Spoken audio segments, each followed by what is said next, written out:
कि शुचिता को अपनाओ, पवित्रता को अपनाओ, क्योंकि जब तक हमारे अंदर शुचिता नहीं आई तो बाहर के धर्म से हमारा अटैचमेंट नहीं होगा।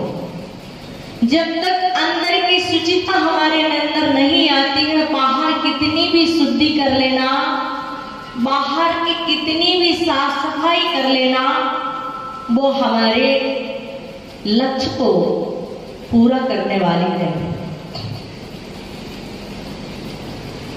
सुमित भैया, आप सोले में कि बिना सोले में? क्यों है सोले में? कैसे किया सोला आपने? नहा धो के आए हैं? पक्का? हमने बाह्य शुद्धि तो कर ली, शरीर को धो लिया, दंत मंजन भी कर लिया, मुख की शुद्धि भी कर ली, लेकिन जब तक परिणामों की शुद्धि, मन की शुद्धि नहीं है तो बाह्य शुद्धि कितनी भी कर लो कुछ होने वाला नहीं। किसी से पूछा कि भाई तू इतना पाप करता है, इस पाप को कहाँ धोता है? उसने कहा कि गंगा में धोता हूँ। मैंने कहा गंगा में पाप धुलते तो मछली मगरमच्छ तो पहले ही परमात्मा बन जाते, क्योंकि वो तो एवरी टाइम किसमें रहते हैं? जल में रहते हैं। आज हमने जल की शुद्धि पर तो महत्व दिया है, लेकिन परिणामों की शुद्धि पर महत्व नहीं दिया है, और महत्वपूर्ण है परिणामों की शुद्धि। मैंने कहा भैया आप इतने पाप करते हो, कहां पर धोते हो? उसने कहा कि गंगा में धोता हूँ। मैंने कहा इतने सारे गंगा में पाप धोते हैं, दुनिया भर के लोग गंगा में नहा करके अपने पापों को धोते हैं, और धोने के बाद गंगा तो अपवित्र हो जाती है।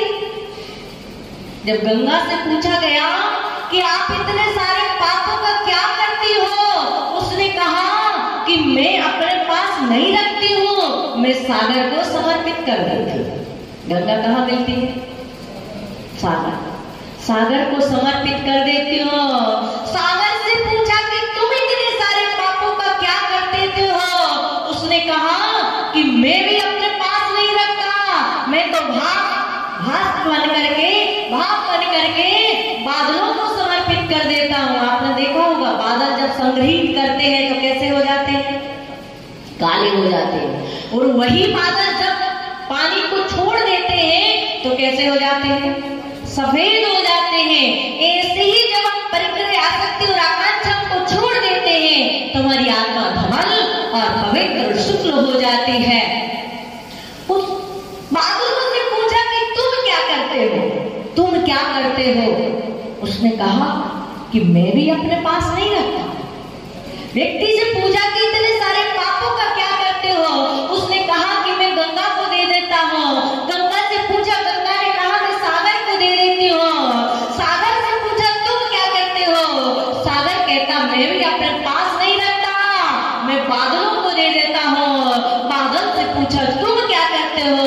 उसने कहा मैं भी अपने पास नहीं रखता, उन्हीं के ऊपर बरसा देता हूँ। क्या है?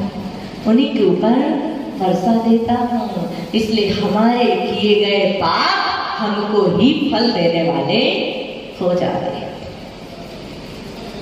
इसलिए कहा है कि धर्म के प्रभाव से कुत्ता देव बन जाता है।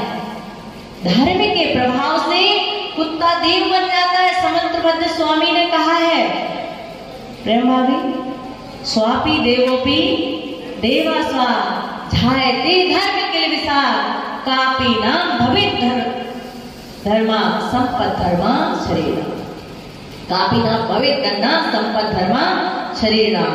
उन्होंने कहा अब कुत्ता जो होता है ना, कुत्ते को इंग्लिश में क्या बोलते हैं? क्या बोलते हैं? गॉड। डॉग बोलते हैं, और डॉग का उल्टा कर दिया जाए तो क्या बन जाता है? गॉड। यानी कि यदि हम धर्म करते हैं तो कुत्ता भी गॉड बन जाता है, और अधर्म के प्रभाव से देवता भी कुत्ता बन जाता है। जब हम त्याग को अपनाते हैं, छोड़ते जाते हैं, हमारे लिए कहा है क्योंकि जो हम संग्रह करते हैं, दान करते हैं, बोलियां लगाते हैं, मंदिर में देते हैं और अन्य जगह देते हैं, तीर्थों में देते हैं, कहने का मतलब ये है कि ये जो हम संग्रह करते हैं उस संग्रह वृत्ति से निवृत्त होने के लिए, अर्थात जो हमने संग्रह किया है उसके प्रति आसक्ति कम करने के लिए कि भाई हमने इतना संग्रहित किया, इसमें से थोड़ा सा हम दान कर दें, छोड़ दें, तो हमारी जो संग्रह वृत्ति है या जो आसक्ति है वह आसक्ति क्या हो जाएगी? कम हो जाएगी। उस आसक्ति को कम करने के लिए हम छोड़ते हैं, दान करते हैं, उस धन के प्रति आसक्ति को हटाने का प्रयास करते हैं। आज जो सोच धर्म है वो सोच धर्म कह रहा है सिर्फ धन की सफाई ही नहीं करना है, आकांक्षा और आसक्ति की सफाई ही नहीं करना है। ये आज का दिन कह रहा है क्रोध की सफाई करो, मान की सफाई करो, माया की सफाई करो और लोभ की सफाई करो, क्योंकि सबसे ज्यादा यदि किसी की गंदगी है तो वो किसकी गंदगी है? लोभ की। जितने भी पाप हैं, जितने भी अपराध हैं, वो किसके कारण हो रहा है? लोभ के कारण। जो भी कुछ है, चाहे किसी का भी लोभ हो, लोभ एक तरह का नहीं होता, सिर्फ धन का ही लोभ नहीं होता है, कई तरह के लोभ होते हैं। तो कहते हैं जिस वस्तु का लोभ होता है, जितना लोभ है उतना पाप है। इसलिए कहा है जहां लाभो तहां लोभो। जितना लाभ व्यक्ति को होता चला जाता है उतना ही लोभ बढ़ता चला जाता है।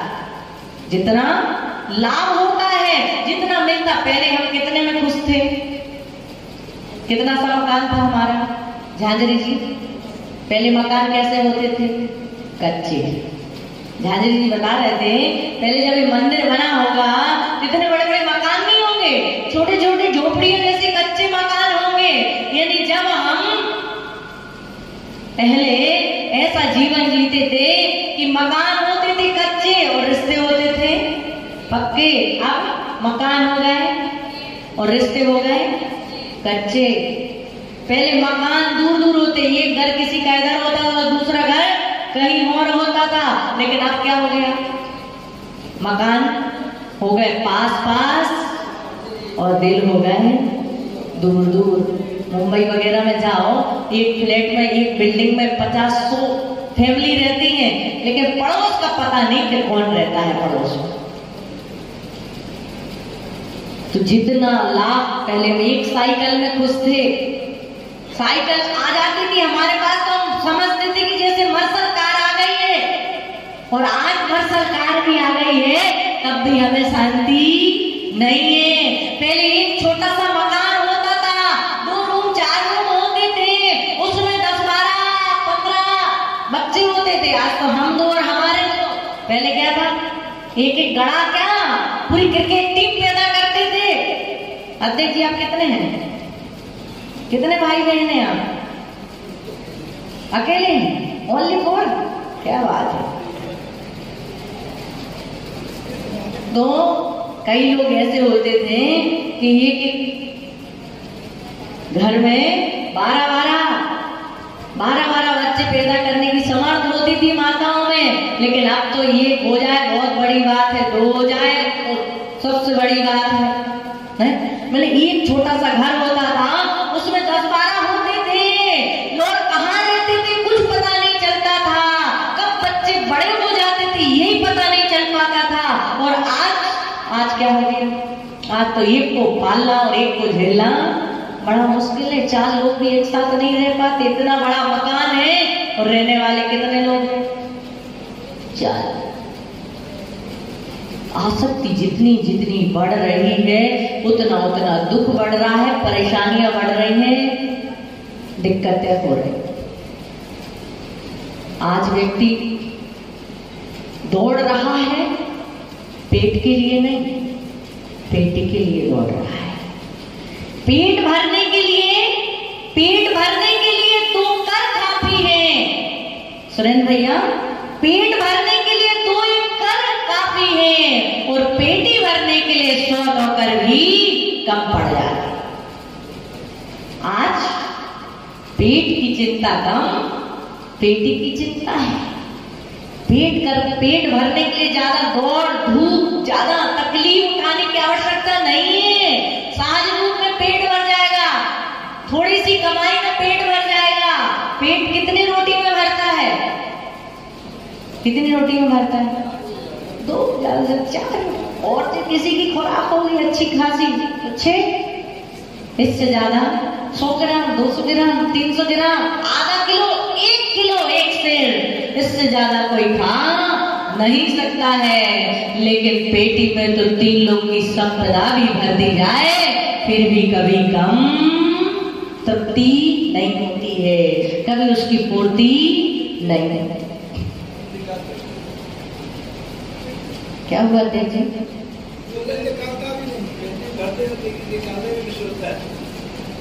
पेटी हाँ, और आज का दिन कह रहा है कि जो आपकी पेटी में कचरा भरा है उस कचरे को साफ कर दो, उसी का नाम है शौच धर्म, सफाई कर दो। कहा है जितनी गंदगी बस्ती में है न मन में है, उतनी गंदगी हमारे मन में है। मैं आप लोगों से कहूंगी आंख खुली में छोड़ दोगे तो त्यागी वैरागी कहलाओगे, आंख खुली में छोड़ दोगे तो वैरागी कहलाओगे, और आंख बंद होने के बाद छोड़ोगे तो रागी कहलाओगे। छोड़ना तो सबको है, छोड़ना तो सबको है। एक आंख खुले में छोड़ देता है तो एक बंद होने के बाद छोड़ता है। सबसे ज्यादा दानी, सबसे बड़ा दानी कौन होता है? बताओ सुरेश भाई, सबसे बड़ा दानी कौन? सबसे बड़ा दानी कौन? जो मरने के बाद छोड़ता है, सबसे बड़ा दानी कौन है?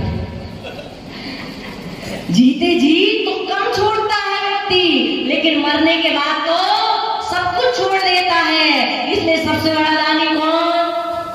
लेकिन वो सबसे बड़ा दान हमारे कल्याण में साधन नहीं है, लेकिन जो स्वेच्छा के साथ, मन के साथ, भावों के साथ त्याग कर दिया जाता है वही छोड़ा हुआ हमारे साथ जाने वाला है। कई लोग ऐसे होते हैं चमड़ी चली जाए लेकिन दामड़ी नहीं जाना चाहिए, जीवन चला जाए लेकिन कुछ निकलना नहीं चाहिए। एक बात मुझे याद आती है कि एक व्यक्ति था, बड़ा बीमार पड़ गया, और बीमार पड़ा, उसका मित्र आया देखने के लिए, बोले भैया किसी अच्छे डॉक्टर से इलाज करा ले, नहीं तो राम नाम सब तो हो जाएगा। बोले मतलब? अरे बोले अच्छे डॉक्टर से इलाज करा ले। बोले कितना खर्चा आएगा? बोले मतलब? अरे मतलब स्वास्थ्य लाभ करना है, उसमें भी कितना खर्च आएगा? ये कोई पूछने की बात है? जो आएगा आएगा। अरे तुम फिर भी बताओ तो कितना खर्च आएगा? अरे बोले डॉक्टर के पास इलाज नहीं कराएगा तो मर जाएगा, खर्चे को मत देख। अरे बोले बताओ तो कितना खर्चा आएगा? अरे बोले इतना खर्चा आएगा, 500 तो डॉक्टर के फीस लगेगी, 200-500 की दवाइयां आएंगी, और कुछ फल वल खाना पड़ेंगे, कुछ मेवा फ्रूट खाना पड़ेंगे, तो 500 और मान लो तो 2000, 5000। बोले अच्छा 5000 का खर्च आएगा? बोले हाँ। बोले मरने में कितना खर्च आएगा? अब जमाना ये जमाना नहीं था, पहले का जमाना था। उसने कहा 200-100 की लकड़ी आएगी, 10-20 रुपए का कफन आएगा, और कुछ कंडा मंडा आएगा, 1000 खाड़ में निपट जाओगे। बोले ठीक है, फिर करवट बदली, बोले फिर तो मरना ही अच्छा है। तो ऐसा भी हमारे साथ, कई लोगों के साथ ऐसा होता है, पहले धन कमाने के लिए शरीर को बिगाड़ते हैं। क्या? धन कमाने के लिए शरीर को इतनी मेहनत करते, इतनी मेहनत करते, न दिन देखते, न रात देखते, न ढंग से खाते, न ढंग से पीते हैं। धन कमाने के लिए शरीर को बिगाड़ते हैं, और फिर शरीर को सुधारने के लिए धन देते डॉक्टर के पास। जहां से आया वहीं चला गया। स्वस्थ शरीर को स्वस्थ करने के लिए जो कमाया हुआ है फिर उसे दे दे। इसलिए आज का धर्म है, कह रहा है सुचिर भावो दी सोच।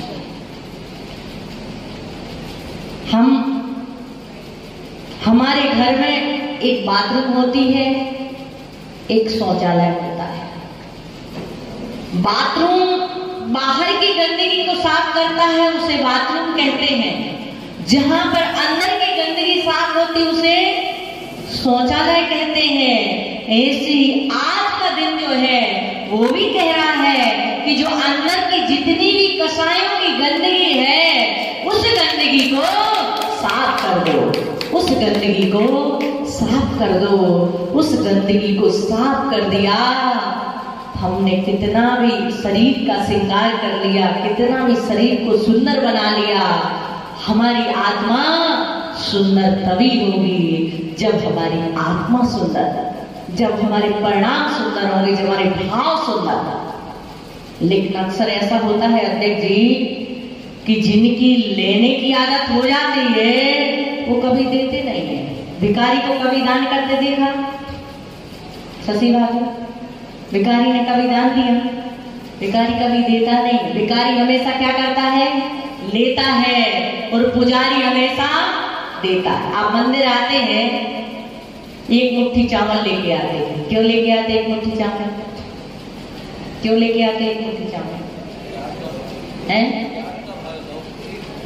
हम एक मुट्ठी चावल इसलिए लेकर के आते हैं, सही है, कि उतना हमने दान निकाला। और एक मुट्ठी चावल हम इसलिए लेकर के आते हैं कि भगवान से कहते हैं, हे परमपिता परमेश्वर, मैं भिखारी नहीं, मैं पुजारी हूँ, मैं लेने के लिए नहीं, देने के लिए आया हूँ। इसलिए हम पुजारी हैं। पुजारी वृत्ति को दर्शाने के लिए हम क्या करते हैं? कुछ न कुछ लेके आते हैं। चाहे चावल लाए, चाहे लौंग लाए, या बादाम लाए, या कोई फल, श्रीफल लाए, या अन्य कोई न कोई वस्तु, या फिर कुछ नहीं होगा तो हम गुल्लक में कुछ न कुछ राशि डालते हैं। वो इसलिए डालते हैं ताकि हम पुजारी बन करके आए हैं, भिखारी बन करके नहीं आए। देने की प्रवृत्ति। लेकिन किसी किसी की लेने की प्रवृत्ति हो जाती है, वो दे नहीं सकता, उसको देने में बड़ा वजन पड़ता है। एक सेठ जी थे, वो नदी में गिर गए और विकास भैया उनको निकालने के लिए पहुंच गए। और निकालने के लिए बोले, सेठ जी हाथ दो। सेठ जी हाथ ना दे। बोले, सेठ जी हाथ दो। बोले, हाथ ना दे। एक दूसरा व्यक्ति आया, आध घंटे से तड़प रहे, बचाओ बचाओ बचाओ। अब विकास भैया बोले, हाथ तो दो। पड़ोसी आया, अध्यक्ष जी पहुंचे, विमल भाई, अरे बोले इसकी देने की आदत नहीं है, लेने की आदत है। इसको ये बोलो, हाथ लो। क्या बोला? हाथ लो। और जैसे विकास भैया ने कहा हाथ लो, उसका फटाक से हाथ पकड़ दिया। क्या हुआ? यानी कई कई बार ऐसा होता है जिसकी लेने की आदत हो जाती है ना, फिर वो देना नहीं चाहता।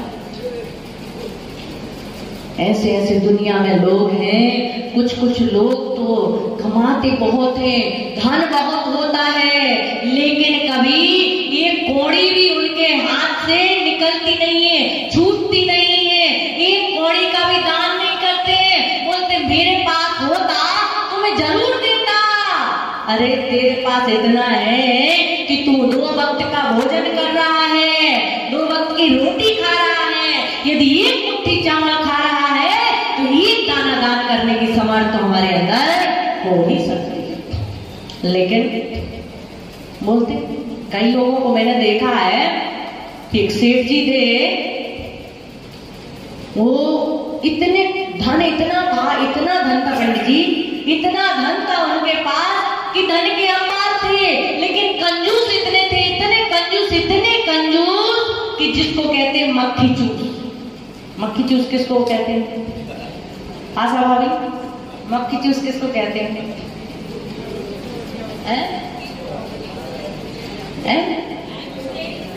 कुछ दे नहीं सकता, मक्खी चूस उसे नहीं कहते। मक्खी चूस कहते हैं सुबोध भैया, मक्खी चूस किसे कहते हैं? मक्खी गिर जाती है। हाँ, ओह समझ गया। यदि चाय में मक्खी गिर जाए तो एक बूंद मक्खी में लगी नहीं रहना चाहिए, उसे भी निचोड़ के पी जाता है। उसको कहते हैं मक्खी चूस। मक्खी को भी चूस ले, उसको कहते हैं मक्खी चूस। इतना कंजूस, इतना कंजूस, इतना कंजूस, इतना कंजूस। जब उसे तेल लगाना होता था ना तो स्कूल में छुट्टी होती थी बच्चों की, वहां पहुंच जाता था। अरे बेटा बापू, तुम स्कूल से आ गए, पढ़ाई कर ली, अच्छे से पढ़ाई की, और सिर पे हाथ फेर फेर के जितना तेल आता था वो अपने शरीर में लगा देता। इतना कंजूस। उसको कहते हैं मक्खी चूस। पता नहीं क्या मार। अब हुआ ये कि उसकी कंजूसी से लोग सब परेशान, सब परेशान, पूरा गांव परेशान। और दुकान इतनी बड़ी थी कि कोई भी सामान किसी की दुकान पे मिले ना मिले, लेकिन उसकी दुकान पे जरूर मिलता था। अब हुआ ये कि एक दिन एक पंडित था, बोले अब बहुत हो गया, इसकी कंजूसी से हम सब बहुत परेशान हो गए। ये हर चीज का रेट भी डबल टिबल लेता है, बहुत परेशान है, अब इसको मजा सिखाना चाहिए। पंडित पहुंचा, और जैसे ही पंडित पहुंच, टाइम का नहीं हो गया आपका, पंडित पहुंचा और पंडित सेठ जी के पास पहुंचा, बोले हजूर तुम ही मेरे मालिक हो, तुम ही मेरे भगवान हो, मेरी बेटी की शादी है, कुछ बर्तन किराए पे चाहिए है। बोले तेरी बेटी सो मेरी बेटी, ले जाओ, तेरी बेटी सो मेरी बेटी, ले जाओ, जितना चाहिए ले जाओ। मुनीम से कह दिया इशारे में, पहले जितने दिन के लिए चाहिए उतने दिन का किराया पहले जमा कर लेना, बर्तन दे देना। सामने वाला बर्तन ले गया, 2-4 8 दिन के बाद आया, 4 दिन के बाद आया, बर्तन लेके आया। बोले अरे मालिक तुम बड़े कृपावान दयावान हो, बड़ी दया की। बोले मतलब? अरे बोले आपने इतनी बड़ी कृपा की कि आपने जो बर्तन दिए थे वो गर्भवती दिए थे। कैसे दिए थे? गर्भवती दिए थे, इसलिए ये थाली की प्लेट, ये जग का गिलास, ये प्लेट की चम्मच, ये बर्तन तुम्हारे बर्तनों में से कुछ बर्तन गर्भवती थे, इसलिए उन्होंने बच्चे दिए। सेठ जी सोचते कितना मूर्ख है, जात का तो पंडित है लेकिन कितना मूर्ख है। अरे बर्तन कभी बच्चे पैदा करते हैं, लेकिन लाया है तो रखने में क्या बुराई है, रख लो। उसमें बर्तन रख लिए, किराया ले लिया, 1-2 साल फिर आया।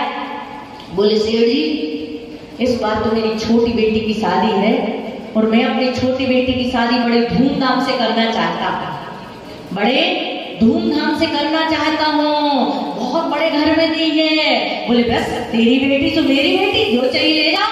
बोले इस बार तो मुझे पंगत जो है चांदी के बर्तनों में करानी है। किसके बर्तनों में करानी है? चांदी के बर्तनों में। सेठ जी को पता था कि पहले तो एक्स्ट्रा आए थे, बोले दे दो, दे दिए। और जब बर्तन आए 4-8 दिन के बाद में, बोले क्या हुआ? अरे बोले सेठ जी आपने पिछले बार तो बड़ी कृपा की थी, लेकिन इस बार तो बहुत गलत हो गया। अरे बोले क्या हुआ? अरे क्या बताओ, मेरे दिल से पूछो, बड़े दुख की बात है। अरे हुआ क्या? अरे बोले क्या बताऊं, पिछले बार जो बर्तन दिए थे वो गर्भवती दिए थे, तो बच्चे दिए थे। इस बार जो आपने बर्तन दिए थे वो बीमार दिए थे, इसलिए कुछ मर गए और कुछ हॉस्पिटल में एडमिट है। क्या? कुछ मर गए, कुछ हॉस्पिटल में एडमिट है। बोले क्या बात करता है, कभी बर्तन मरते हैं? अरे बर्तन जब सेठ जी जन्म दे सकते हैं तो मर क्यों नहीं सकते हैं? और कहते हैं कि सेठ जी के बर्तन तो सारे चले गए, अब सेठ जी के पास और कुछ नहीं बचा। और अटैक आ गया, सीधा अटैक आ गया। कहने का मतलब ये है कि जहां पर ज्यादा हम संग्रहित करते हैं तो एक दिन, इसलिए थोड़ा थोड़ा हमें विसर्जन करना चाहिए। प्रकृति जो होती ना, प्रकृति का हर एक कण कण हमें त्याग करने का संदेश देता है।